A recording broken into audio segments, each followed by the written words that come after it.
Bonjour, ici Richard Atimnira-Nielade pour Choc FM 105.1 dans l'émission Stop Racisme. Le projet est rendu possible grâce au gouvernement du Canada. La contribution des Noirs à l'histoire du Canada est peu connue de la majorité de la population canadienne. Pour plusieurs personnes, l'histoire des Noirs au Canada commence avec l'immigration économique des années 60. Pour d'autres, les premiers Noirs sont arrivés au Canada comme des esclaves fugitifs par le chemin de fer clandestin. Aucun de ces préjugés n'est fondé. En réalité, Mathieu Dacosta est la première personne noire libre enregistrée à arriver sur le territoire de l'actuel Canada.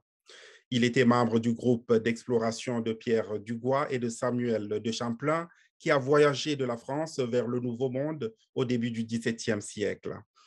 Interprète, traducteur et intermédiaire, Mathieu Dacosta maîtrisait le pidgin basco-algonquin. Il fut recruté par les Français pour aider dans leur contact avec les peuples autochtones d'Amérique du Nord. Les compétences de Dacosta en matière de traduction et de communication ont permis de réduire le fossé culturel entre les premiers explorateurs français et les Premières Nations. Grâce à ses services rendus, Dacosta a aussi contribué à la construction du pays que nous connaissons aujourd'hui comme le Canada.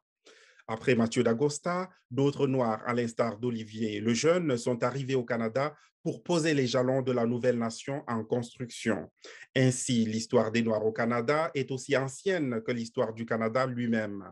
De ce fait, les Noirs méritent d'être reconnus officiellement comme des cofondateurs de la nation canadienne aux côtés des Autochtones et des Européens. C'était Richard Atimnira-Nielade pour Choc FM 105.1.